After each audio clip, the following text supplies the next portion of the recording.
Dans cette zone, les ratios d'alphabétisation et de scolarisation des filles en primaire, dans les secondaires et dans les supérieurs sont bien inférieurs à celles des hommes par rapport aux zones urbaines.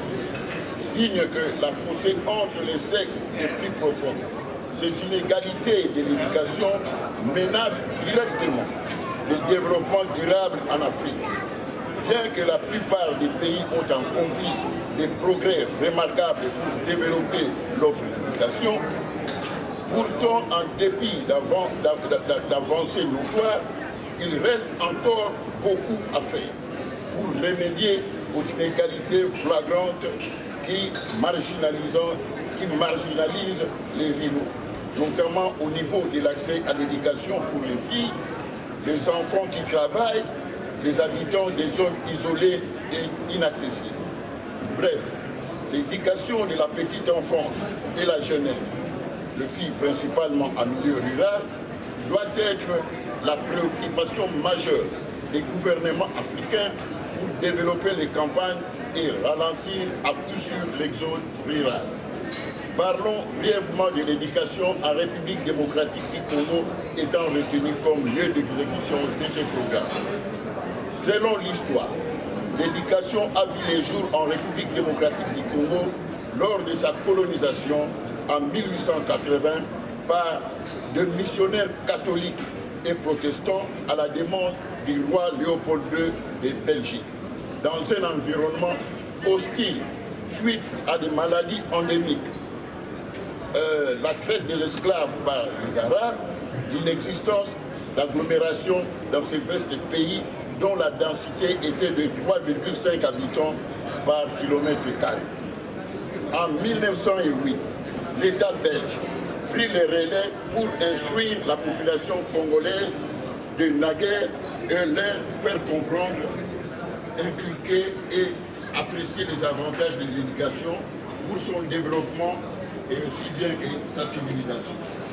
Ainsi, l'entreprise de l'éducation, commençant par ce qu'on appelait les colonies scolaires et des milliers de petites écoles ont été créées un peu partout.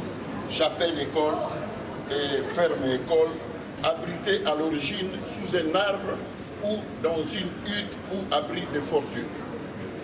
Puis, l'enseignement primaire se développa rapidement sur l'ensemble du territoire congolais, malgré des difficultés à vaincre, matériel bien sûr cette fois-ci, vu la pauvreté des moyens de communication, mais aussi psychologiquement des chefs coutumiers, craignant avec raison que l'instruction des jeunes ne mette leur autorité en péril et désorganise ainsi la société clanique.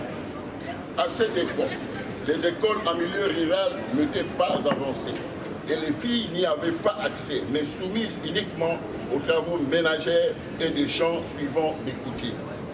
Après un certain temps, en 1929, que des instructions furent diffusées pour tenter de vaincre les oppositions claniques à l'éducation des filles inhérentes au statut de la femme dans le milieu coutumier ou ruraux. À ses débuts, la scolarisation des filles congolaises n'a pas progressé au même rythme que celle des garçons en raison de la mentalité traditionnelle des milieux coutumiers hostiles à l'émancipation de la femme, imposant celle-ci à un mariage précoce. C'est ainsi que vers 1940, des associations de religieuses missionnaires catholiques qui furent évoluer progressivement cette situation et briser ces tabous en ouvrant des écoles pré-primaires et primaires des filles avec internat ainsi que des cours pour adultes dont les programmes axés sur les travaux ménagers et familiaux eurent de plus en plus de succès. Puis, les écoles de formation de monitrices pour l'enseignement primaire féminin. Enfin, à partir de 1954, il y avait eu l'enseignement primaire qui a été fait pour les moyennes et secondaires. Celles-ci n'avaient pas encore atteint le niveau d'humanité requise pour accéder à l'enseignement supérieur qui était fréquenté par des garçons, mais elle était déjà proche. Vu les rôles essentiels que joue la femme congolaise au milieu familial et social, les efforts déployés pour son éducation ont eu un impact considérable sur la formation de la nation. De 1960 à nos jours, les filles sont dans les grandes écoles supérieures disséminées dans toute l'étendue du territoire congolais. Par contre, 60 ans après l'accession de la République démocratique du Congo à l'indépendance, l'éducation en milieu rural n'évolue pas. Dans plusieurs villages ou campagnes, il faut faire encore des dizaines de kilomètres pour aller à l'école primaire et les filles n'y vont pas, restant chez eux pour des travaux domestiques ou des champs. Dans ces écoles primaires existantes en milieu rural, la plupart n'ont pas de matériel didactique. Aussi, des conflits armés à répétition dans d'autres régions du pays ne favorisent pas aussi l'éducation en milieu rural où les filles sont violentées. De même que l'inaccessibilité et l'instabilité politique et la corruption au niveau de l'État bafouant les droits de la population, surtout ceux des zones rurales. Présentement, le Congo a un autre bouée de sauvetage par l'avènement démocratique du pouvoir qui, osons-nous croire, fera de son mieux pour que l'éducation soit partout et cela est déjà fait dans la gratuité de l'enseignement.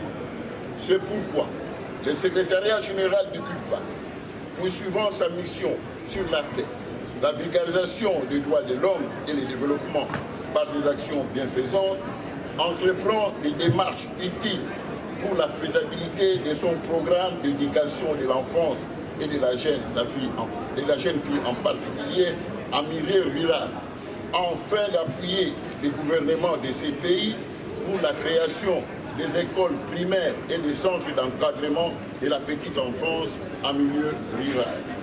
Pour ce faire, le secrétariat général du CULPAC procédera à une campagne de sensibilisation tout azimut sur le plan international, en faisant appel à toute personne physique ou morale éprise d'amour et sans aucune discrimination pour la concrétisation de ces programmes qui commencent en 2022. Voilà les messages que nous avions à donner en ces jours pour sensibiliser l'opinion internationale sur notre programme d'éducation de l'enfance et de la jeunesse, surtout la fille en milieu rural africain. Donc voilà notre réflexion sur ce que je viens de lire. Comme nous le savons tous ici, je voudrais bien, nous avons vraiment cet honneur d'être avec l'honorable Marc Calabera. Lui aussi, comme il connaît bien le milieu rural, j'estime que vous pouvez nous parler un peu de ce que nous, votre réflexion en ce qui concerne l'éducation de la fille, surtout en milieu rural. Je vous en prie. Mais en quelques instants, d'abord vous féliciter pour votre action depuis 40 ans et vous mettez le doigt sur un des gros problèmes qui existent en matière de développement, c'est que, effectivement, l'égalité des genres, le rôle de la femme, très souvent, n'est pas celui auquel on devrait s'attendre si on lui donnait les mêmes chances aux garçons d'avoir accès à l'éducation, par exemple. Et ce n'est pas seulement vrai au Congo, c'est bien sûr au Congo, mais c'est vrai aussi dans d'autres pays où l'accès à l'éducation n'est pas le même. Alors c'est vrai que les objectifs du développement durable à l'horizon 2030, les objectifs de l'ONU, sont tous extraordinaires. Moi j'aime bien le deuxième, c'est d'avoir accès à la nourriture, avoir accès à l'eau potable. Et l'eau potable, si on a accès à l'eau potable, ça veut dire que les filles ne seront peut-être plus obligées d'aller chercher l'eau à 5-10 km du village et la ramonter, mais pourront peut-être à la l'école. Je crois que ça va aussi dans le sens où il faut qu'il y ait une prise de conscience, que ce soit les autorités internationales, l'ONU, l'Union européenne, mais aussi les États concernés. Il faut qu'il y ait un effort global pour investir massivement dans l'éducation. Parce que l'éducation, c'est apprendre à lire, à écrire, à calculer, c'est donc apprendre à avoir un métier, avoir un savoir-faire professionnel, à peut-être le valoriser dans sa vie future et de se réaliser, et développer l'économie du pays, là où, effectivement, ces gens sont utiles. L'idée, c'est de pouvoir atteindre ce niveau d'éducation, en commençant par l'éducation scolaire, primaire, secondaire. Dans les objectifs, c'est qu'il y ait accès jusqu'au secondaire de manière égale entre les garçons et les filles, l'équipe de Vitron et moi, des objectifs chiffrés. J'aime bien, ça fait bien, mais c'est beaucoup mieux quand on passe à l'acte après et que l'on réalise sur le terrain ces choses. Parce que partout sur la planète, et c'est vrai aussi dans nos sociétés, le fait que la femme a participé de plus en plus à l'économie, a apporté de plus en plus, s'est développé. Et le développement passe par ce sur quoi vous focalisez, le développement de l'égalité hommes-femmes, notamment déjà dès le jeune âge, par l'accès à l'éducation. Et surtout en milieu rural, vous avez raison d'insister là-dessus, parce que souvent dans les volumes et dans les villes, les mentalités évoluent plus vite, et puis à la campagne, pas du tout, en tout cas beaucoup moins. Or, le milieu rural, c'est ce qui permet aussi d'être parfois la terre nourricière des personnes qui habitent en ville, et même si la population qui habite dans les villes au niveau mondial augmente en proportion, on aura toujours besoin des zones rurales pour donner la nourriture, pour produire la base de la nourriture aux autres et contribuer au développement le plus harmonieux possible. Donc voilà pourquoi je tiens à vous. Je ne peux pas rester plus longtemps avec vous parce que j'ai d'autres engagements, mais vous féliciter et vous soutenir dans vos actions, et j'espère qu'on pourra les concrétiser sur le terrain. Bien sûr, au Congo, et je suis très heureux d'être aujourd'hui au Parlement européen, c'est plus nouveau de la Commission de la coopération au développement, du développement, moi qui ai été aussi membre de la Commission des droits de la femme et de l'égalité des genres, parce que très sensibilisé à cette matière. Voilà pourquoi j'étais très heureux de vous rencontrer pour préparer cette émission, alors, et puis de vous rencontrer aujourd'hui. Ce n'est pas sans lendemain, j'espère qu'on se rencontrera encore pour faire progresser cette juste cause ensemble. Merci beaucoup, puisque comme vous le savez, si nous faisons cette annonce, c'est pour préparer la grande conférence où il y aura les associations, pour que nous puissions déjà annoncer cette activité. En tout cas, merci c'est temps que vous nous avez donné. Donc comme nous l'avons dit, nous avons des journalistes. Il y a un journaliste belge qui représente déjà les femmes ici. On ne peut pas parler des filles sans femmes. Et il y a M. Cheikh Fita. Donc M. Cheikh Fita qui avait fait un livre très important, sans un seul coup de feu, et pour les élections qui ont eu lieu en République démocratique du Congo.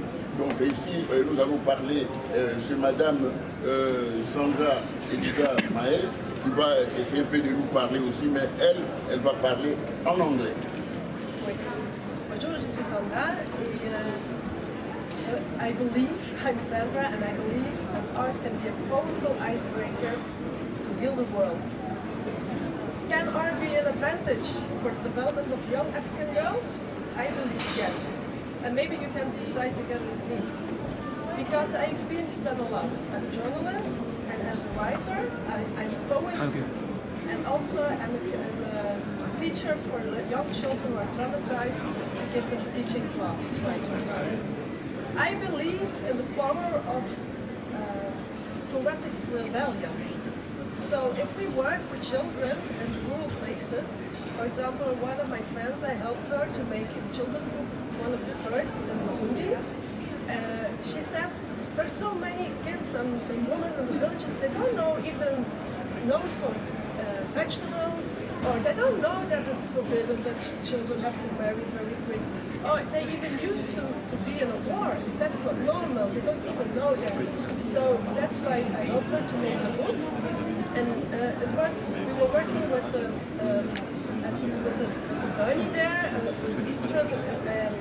it's a mythical bunny. So she worked with the figure that the little children know, and then we were telling them stories. And if you tell stories, you can catch them with their imagination, you can catch them with positivity, you can look a little bit like a tattoo and print positive ideas in their brains.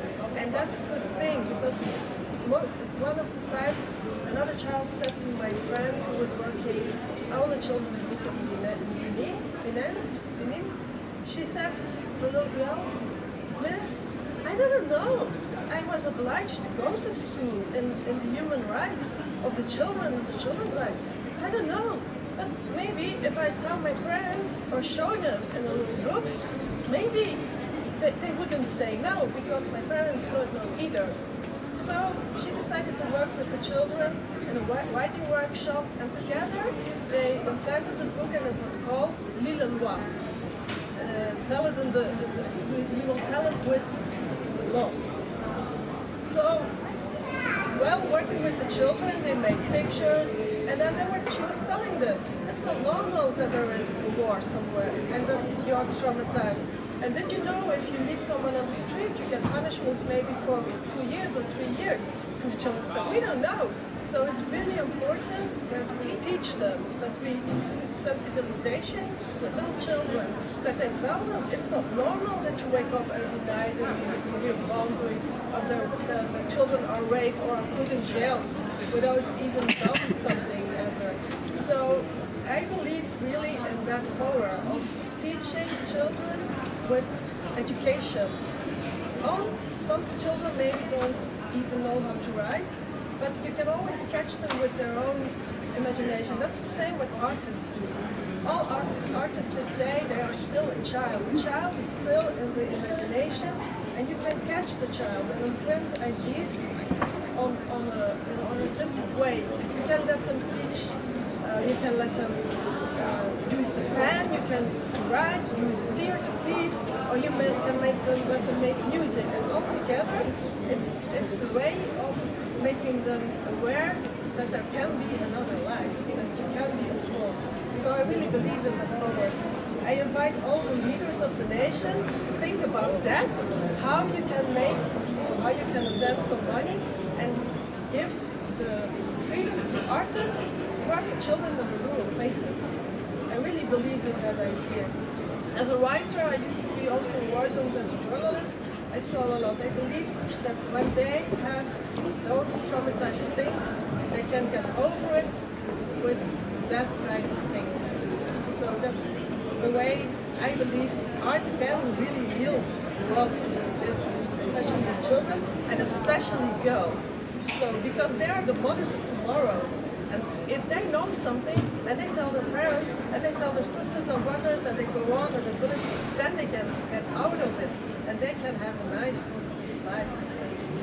So that's the way I believe. Okay. As an artist. Thank you, thank you. Yeah. Please, quelques minutes. Je dois y aller.